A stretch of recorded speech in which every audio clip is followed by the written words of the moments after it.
How are you? Good. How are you? All good. Yes, all good. So, I've had to sort of step away from Twitter very, very, very briefly because, well, it was just becoming a bit of an obsession, and then I would go into it as I was sleeping, and yeah, bad idea. But apart from that, all good. Yeah. well, welcome to the live stream. Hello, everybody in chat. So, Hi. as you can see, we have a very special guest today who is everything else, or also known as Emma. And this is a really special guest because this is Mr. Alpine's one and only sister in England. I'm the big sister, just so you know. So we have the opportunity today to get the boots on the ground perspective of the food situation in England and the general vibe in England. And England's always a couple steps ahead, I think. So I'm really excited about getting your perspective today. And importantly, Sassy Gal is saying that she loves your hat in the Oh, thank picture. you. Yes, I got it in Reghead, you know, the store that you like to go to when you came over to the UK. And it's very, very warm. So I decided that it was necessary for when we had our bit of a cold snap. We don't get huge colds winters. Apparently we're due some snow soon.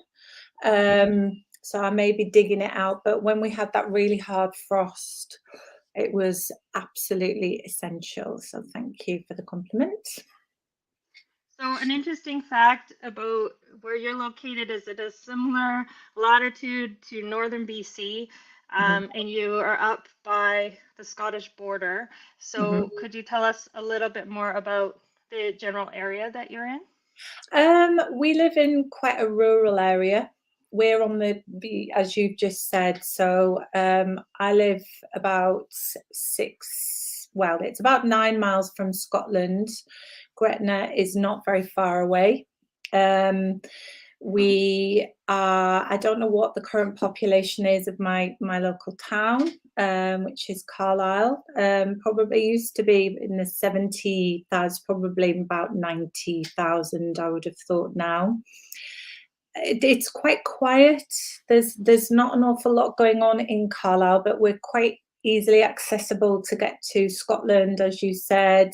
We can get to London on the train in 3 and a bit hours. You know, I live very close to the motorway, so it's handy. But I like the fact that we're sort of a city. We have a cathedral, so that gives us sort of city status, but we are really quite rural in very many areas. You know, I could travel maybe 3 miles that way and I could be in the country. You know, it's very nice to have both. You know, I live in the city, but I can get to the country really quickly. Yeah, it's a really great location up there. And we're quite close to the Lake District. You know, I think we take that for granted. It's so beautiful. That's, you know, Keswick's one of my sort of favorite places in the whole world. And that's what, about 45 minutes away. So really, really close to be able to get to such scenery. And for anyone who hasn't been to England, that's where all the hardcore outdoor England people, the backcountry people, hang out.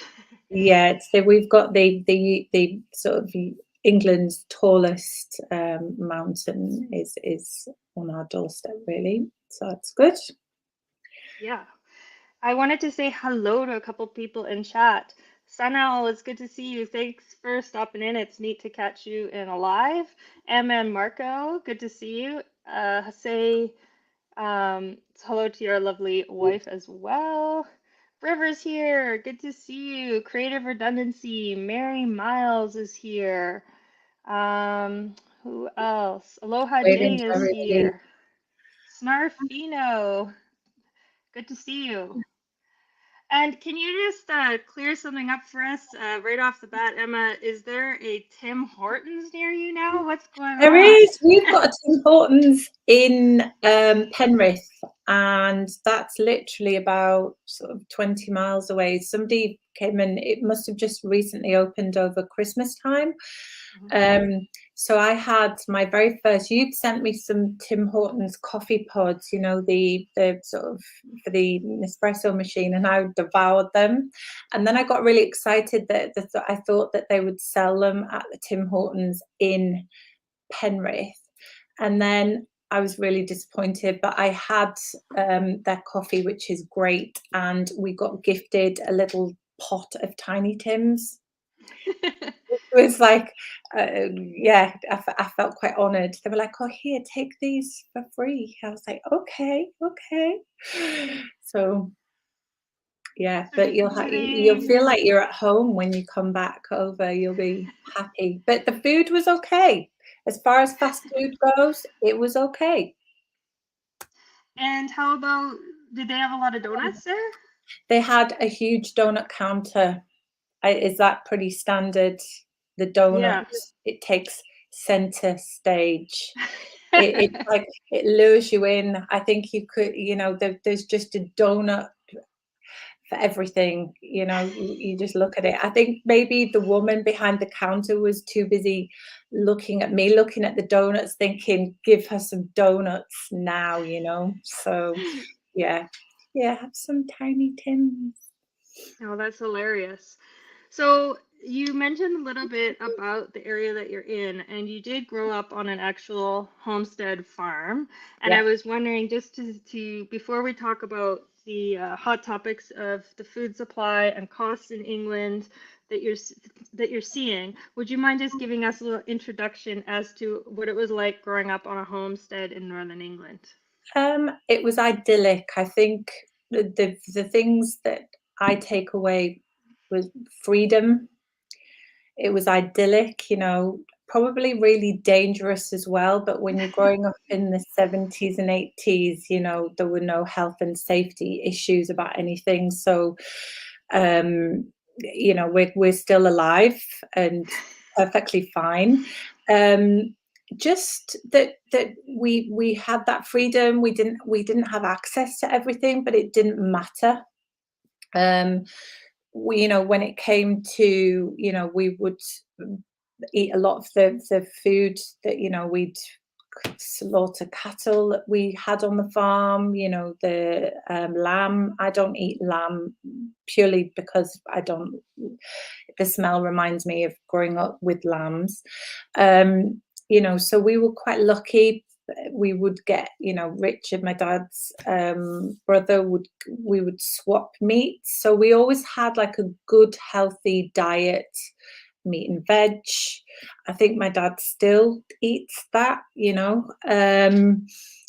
But it's more that it was just so free, perfect. There's a lot of, you know, Tim, you know, probably, you know, Mr. Preparedness probably doesn't, you know, maybe you all have different ideas on what it was like. But when we needed to help, we would help out with like lambing time, dipping, clipping.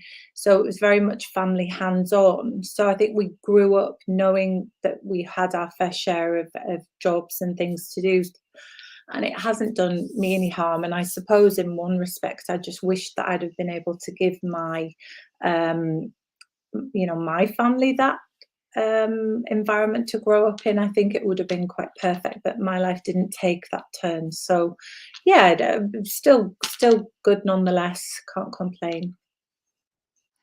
Hello, Aqua Run Girl. Good to see you.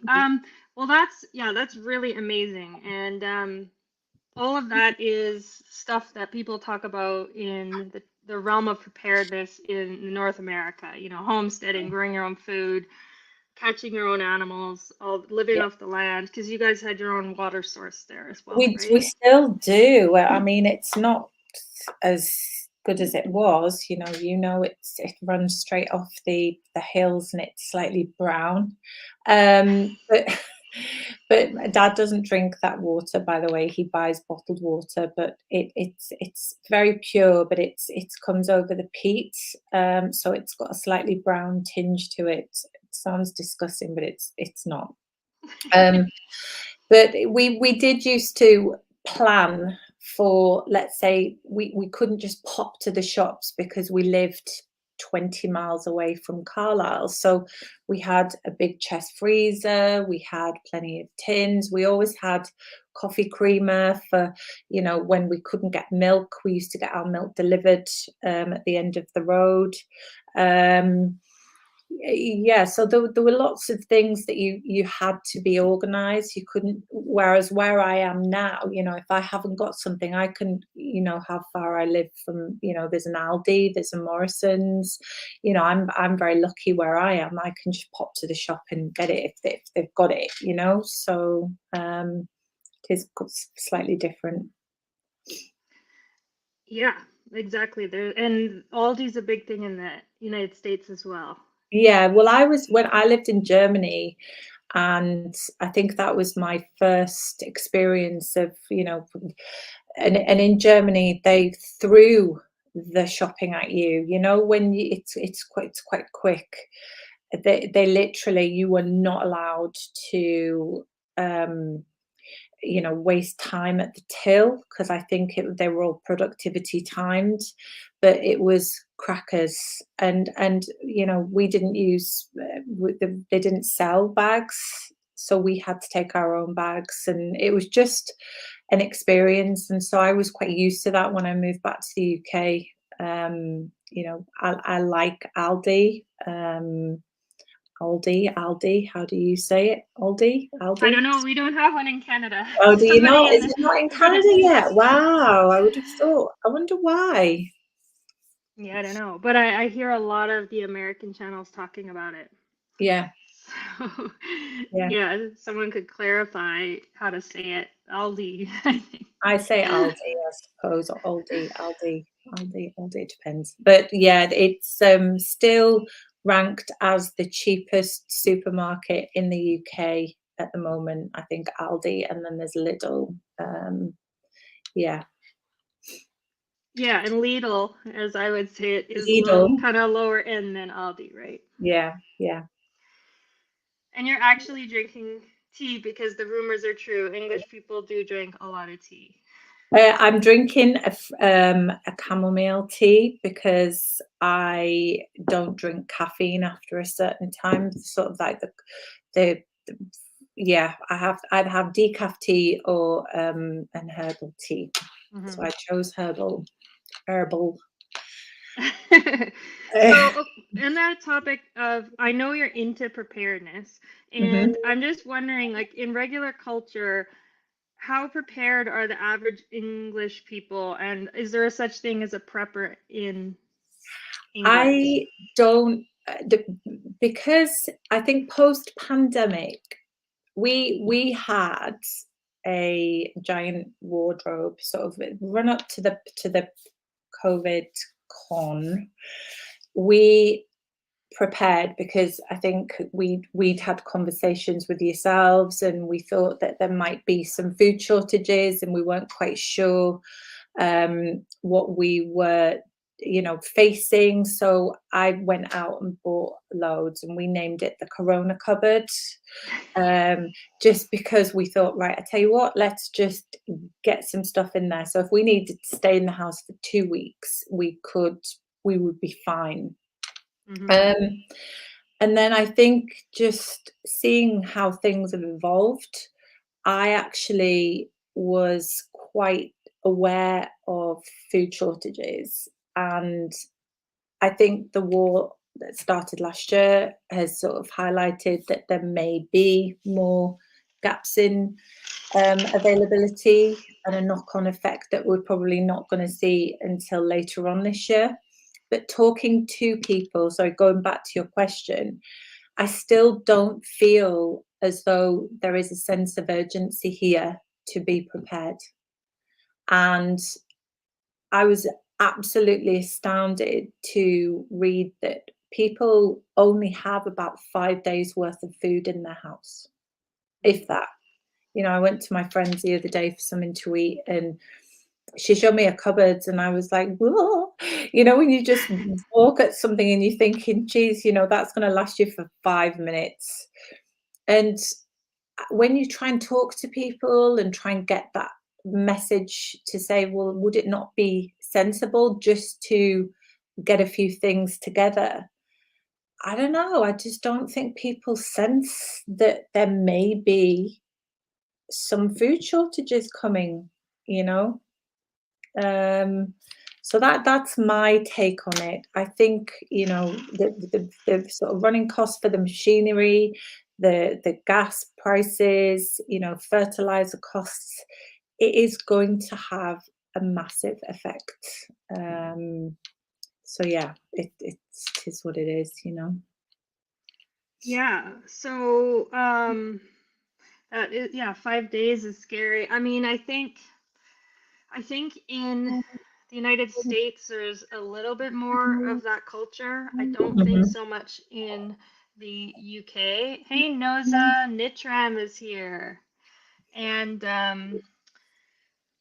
but England, okay, so we hear a lot about the news in England, and we hear a Mhm. lot about the inflation, food shortages, availability of stuff, and that's why I really want to talk to you Yeah. about that. So, how mainstream is inflation for you, and are you seeing it in the stores when you walk in? Huge inflation. So I feel that the government are saying it's 10%, and I think that it's closer to probably 40-50% easily. There are certain things, and I sort of when you asked me to come on the channel to chat with you, I sort of did a little bit of homework, and at the start of last week, I do some shopping for other people, some elderly people, just to help them. It's as part of my job.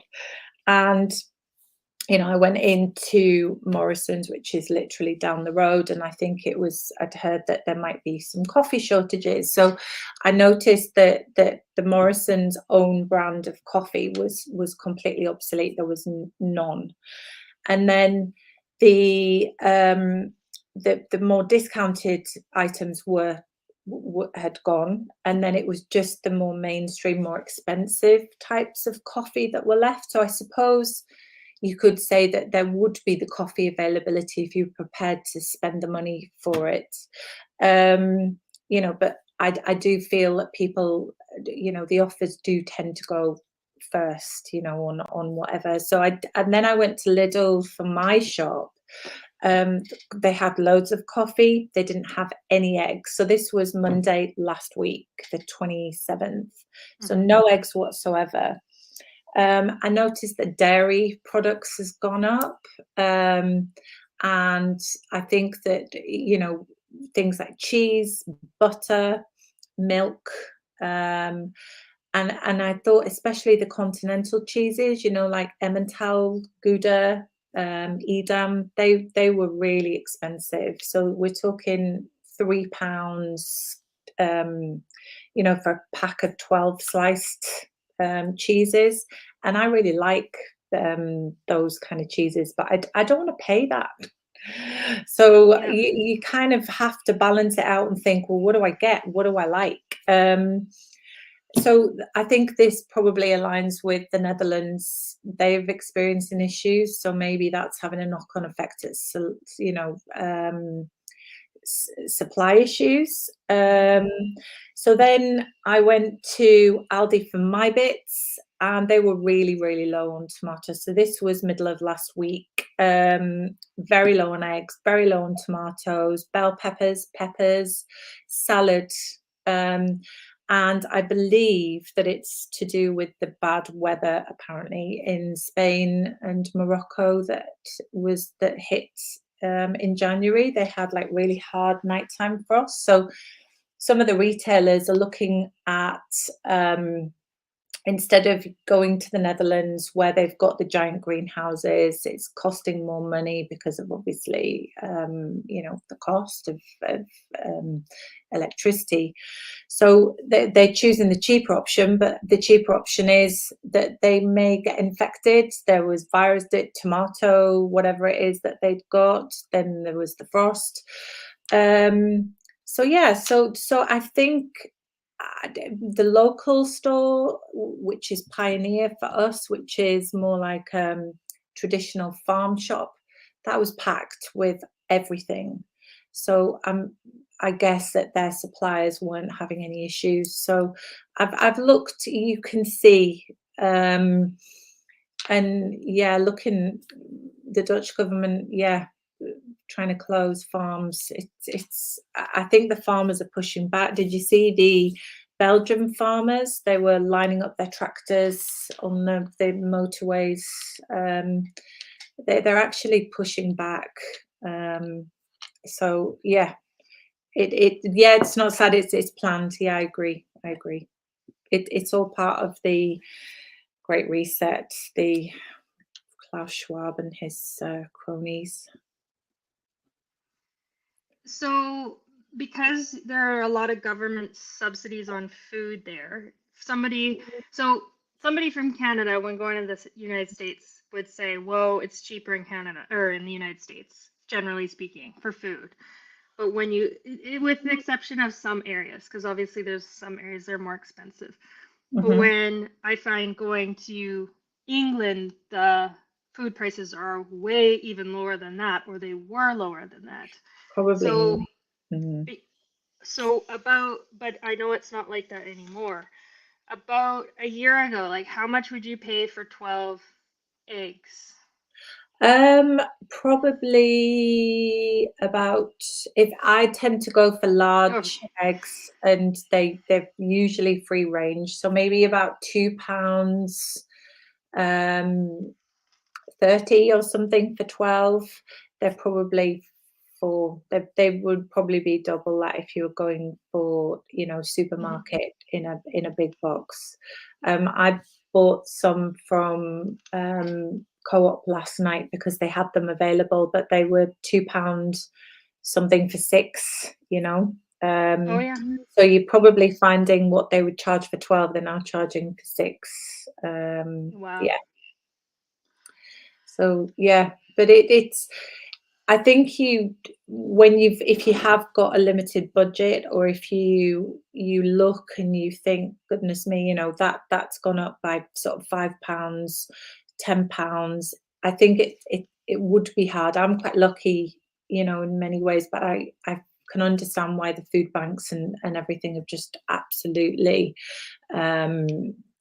escalated in their necessity, but it's still cheaper to buy junk, sugary food, Yeah. Oh, I wanted to mention, just for anyone listening, I just looked it up, that right now the United States dollar is $1.20 to £1 sterling. 120 to 1 is the Right. exchange rate. I'm just looking with the concept of 15-minute city in Oxford work. I don't think people want it, but I think they're trying to use the first part of it as a to do with climate change, and then I think they're going to do the second draft as a more keep people out of the cities, but do it so that you're in zones and you can't travel within zones. So I think they're doing it very craftily, but people are saying, well, why are councils doing this? What have the council got to do with this? But clearly it's trickling down from the government. But saying that you have to travel, people, we don't want you in the inside of the city, but you've got to travel all the way round to get from A to B. Surely using more fuel, polluting the air for longer, it doesn't make sense. So it's just wacko, really. And we're all going to be imprisoned. You're right. It will be prison planet. Yep. Thank you for explaining that. There are so many questions. Here's one. Have people started to wake up and form prepper communities in your area? No, I'm actually talking to people, saying, oh, you need to be, without being the sort of scaremongering and doing things like this. Basically, what they are trying to, it's still very much a denial. I think until BBC News says to do it, they're not going to listen. So I don't know why. I speak to people. I say and it's a bit of a double-edged sword, because I don't want to leave myself vulnerable and exposed and say what I'm doing, because then you then think, well, I live on my own. I might be a target for somebody if they're desperate. So you don't want to say, oh, by the way, I've got this in my garage, blah blah blah. But at the same time, you want to try and make some suggestions. So yeah, it's tricky. It's a tricky conversation to have with somebody who isn't aware. But maybe this is what the government want, people that are dummies and don't do anything. So it's, again, part of the plan, Being prepared, aligning yourself with the information, educating yourself. These are we are the people that are pushing back from the ideology that they're trying to push on to everybody. Yep. A question about food rations. Are there limits to certain things where you are? I went into a couple of the stores, and they did say that you would be limited to 3 cucumbers or packs of tomatoes, packs of wheat. They sell peppers loose, the bell peppers, but they didn't have any. They were just in packs, but they were saying that they were limiting the packs of the bell peppers to 3. Yeah. So there was, but I think it's just to avoid people. You can't sort of bulk buy, peppers, unless you're going to dehydrate them and jar them and oil them. You'd have to eat them or do something with them, cook them to store. So if you buy, maybe it's for restaurant purposes, for people that are in restaurant businesses. Thanks for answering that. My Mother's Spark is here. Awesome channel. Check her out if you haven't already. Question. One of our greatest fears here, and she's down in the United States, is an EMP. That's talked about a lot in Canada as well. What's Are there EMP? some electromagnetic pulse, like knocking out of the electrical in the country? So as in so you would use less in a certain time, is that right? Well, like an attack where, like a bomb but it knocked out all of the power. So people Oh, worry about that happening. Is that something that's in discussed over there? no, not at all. Yeah. Like harp. Is it like that, or Pardon? harp, HAARP? Well, just like a nuclear bomb that doesn't that but its job is to take out the electrical grid. Right. No, I don't think we've been. My energy provider has offered me an incentive to use less electricity on an evening, and I'm really suspicious of that. So I've declined. Oh, right. Okay. Thank you for clearing that up. Yeah. So I've not done that, because it's hard when I've got a teenage son that games, and when he comes home, he needs to use his devices to do his homework and things. So yeah. The greatest fear across the water, I think people are not switched on. So I don't sense any from anybody here. Mm-hmm. And I think it's really, I'm maybe not plugged into the sort of prepper community as much as you are. I only follow certain things on, YouTube and, Twitter and things. So, yeah, I don't, people are probably walking around with their eyes closed. Well, there's a few preparedness channels on YouTube, and on Instagram there's some stuff, and on YouTube there's Preparedness Veteran, and on Instagram there's like Prepper Granny UK. There's a few, but Yeah, from what I understand, it's not really a thing over it there, isn't. I don't feel as though it is. which is kind of I'll a have big. to. Yeah, I think I just generally get the feeling that everybody feels that everything is fine. And it's probably really not fine, but they're just not engaged in being organized and being prepared. And I'm of the mindset, if you're prepared and nothing happens, then what have you haven't lost anything. But if anything does happen, then what, there's I just think, well, I'll end up getting inundated by all my family because they know that I'm organized, and I'll be like, nope, you can't come in. Sorry, not my friend today. Yeah. So, there was a question up higher or it wasn't a question, it was a statement from Noza Nitram saying, are you going to develop your channel more to talk about this stuff? Me, probably. I should. I've just set up a cleaning business as of the beginning of February. So I've sort of changed jobs, moved house, got divorced, had like a really lot going on in a short space of time. So I've had a bit of a break, which has been really helpful. And now I'm going on to my business because I didn't want to be vulnerable as far as work is concerned. So, but yes, I should.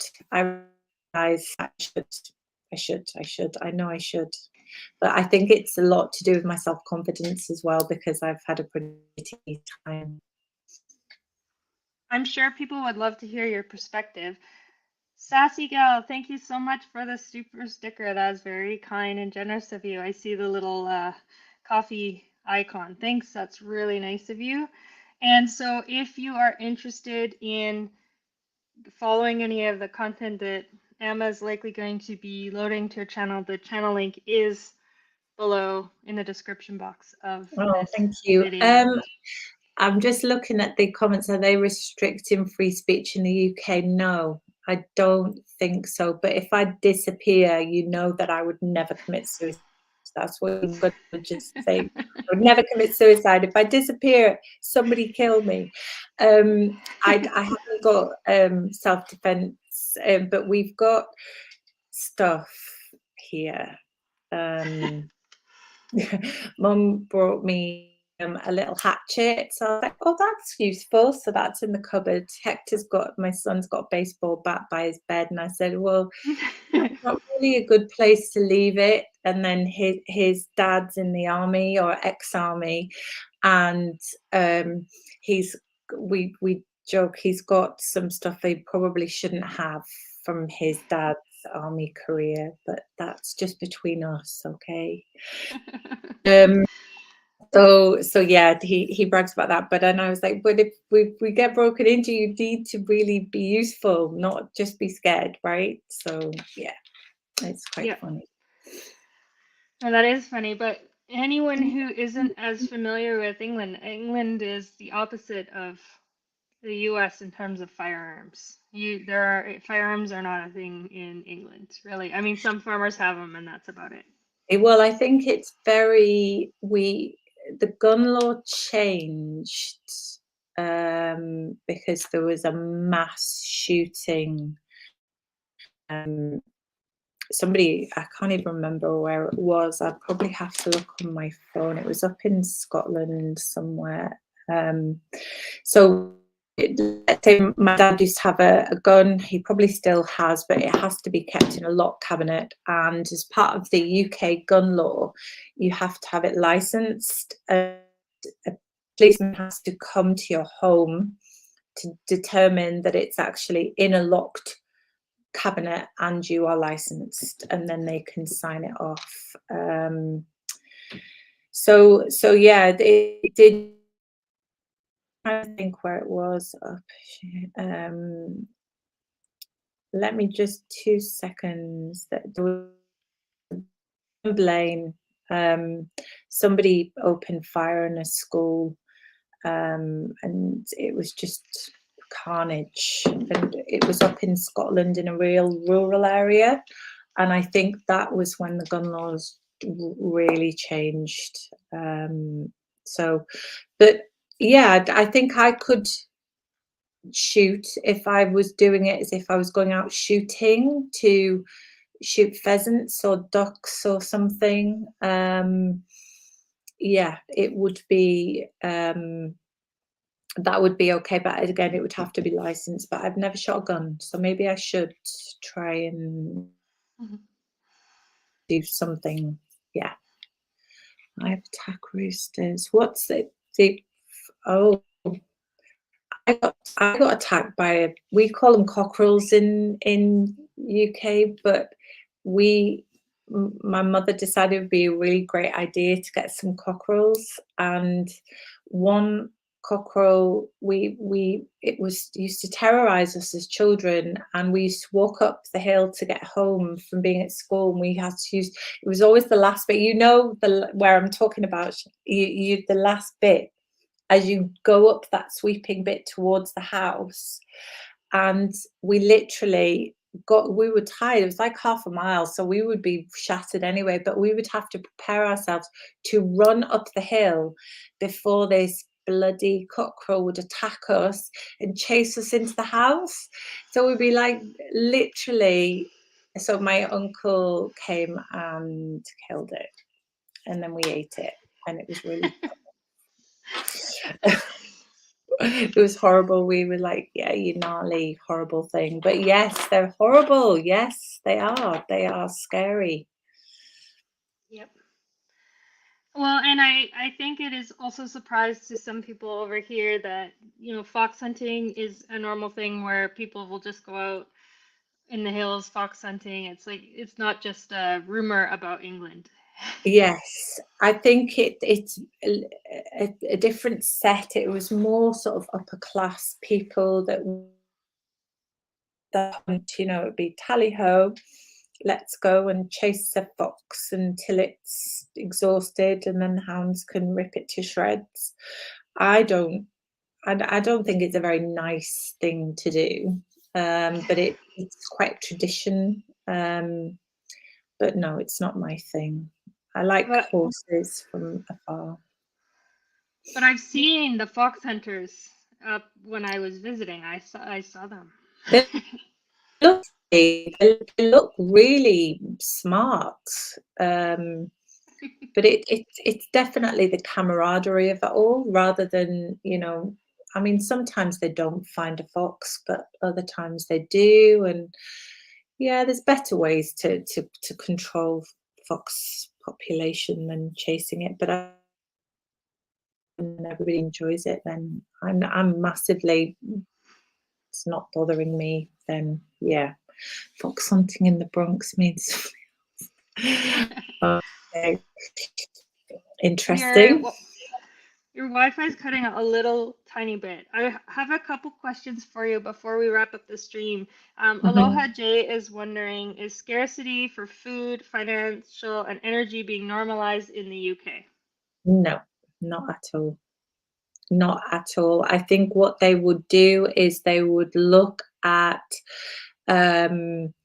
another reason to blame, because when the news broke, you probably heard it your end about, oh, there's a shortage of tomatoes and things, in the UK.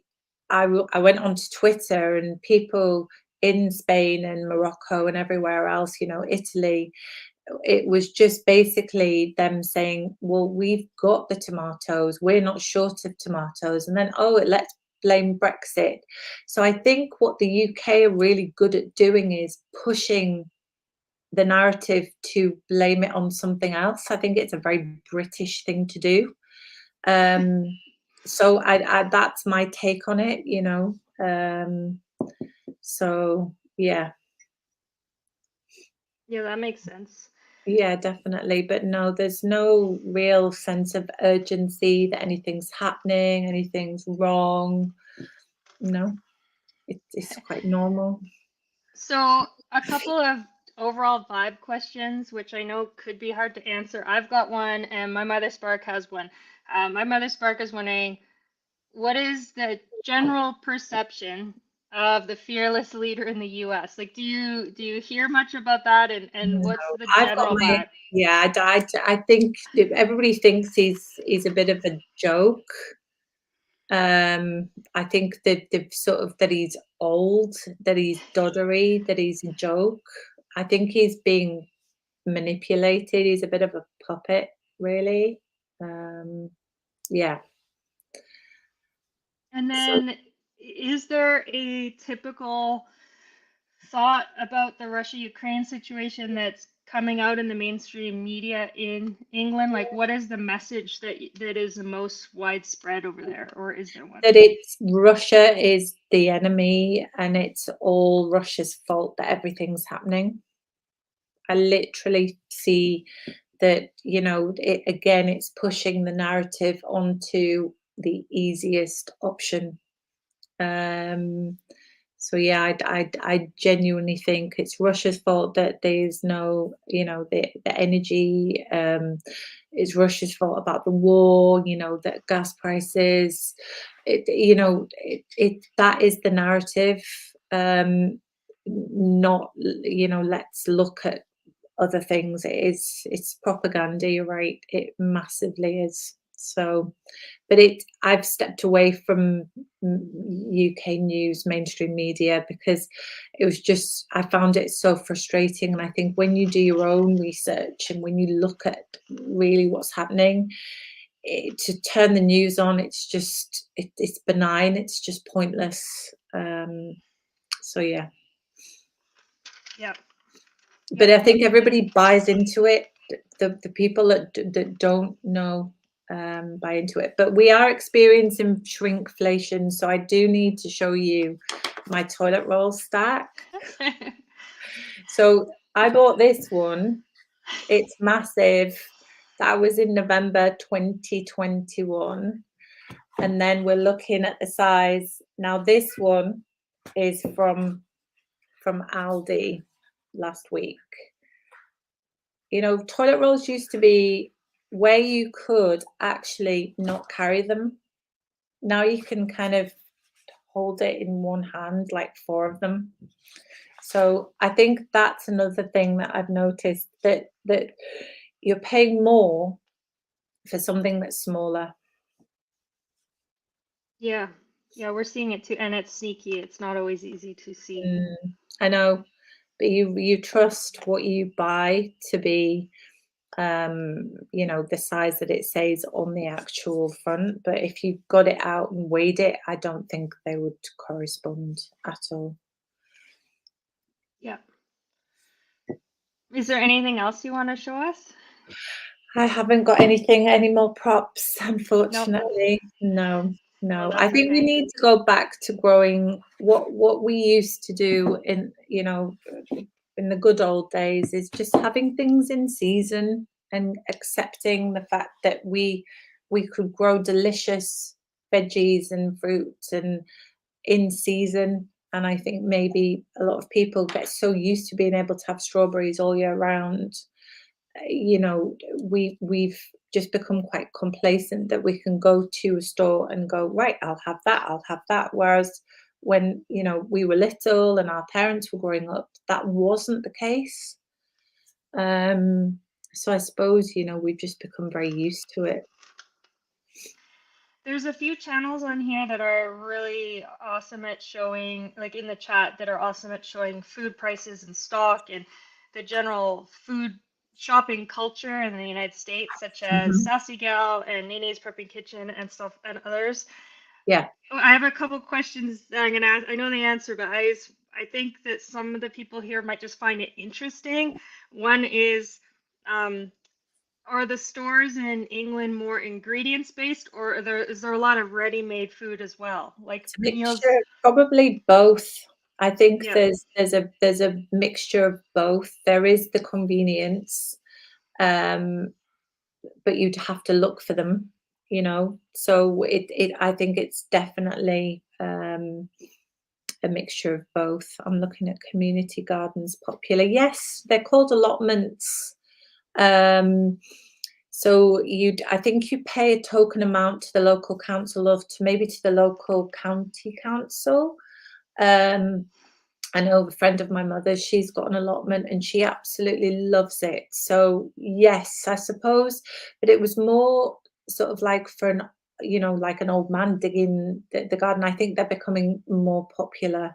Um, as people who haven't got the space decide that they want to be able to grow their own food. yeah, yeah, exactly. And speaking of growing their own food, Sassy Gal has some videos Yeah. of growing her own stuff inside and Oh, that's also good. outside in other seasons. Because I've not Um, got a garden, so I would quite like to get one of the sort of something that was a raised bed, just to be able to have a little bit of something that I could, you know, grow for yeah, myself. yeah. And are there any other questions in the chat for a British perspective? We are going to wrap up soon. I was wondering, Emma, is there anything else, last stuff that you want to mention while we're here? No, I think we've had a bit of a sort of a general overview. Yeah, People are too busy on chat apps. Like, yeah, true. I agree. TikTok is, yeah, it's poison. My son's 14 and it's addictive. It really oh, is. But it's designed to be that way. yeah. Um, yeah, definitely. I But think a no, lot. Sorry, go sorry. ahead. No, No, no, no. no. I was just going to say we go towards that sort of different culture, and it's really hard to step away from it once you're into it. Yeah, And trying to say to limit somebody's time, it's that's hard. But he does kind of choose what he wants to watch. He's into sort of going to the gym and eating healthy. But yes, TikTok is awful. yeah. Our social apps are designed to be that way. Yeah, Yeah, definitely. I use Facebook a bit for my business. Instagram's a little bit lighter, I find.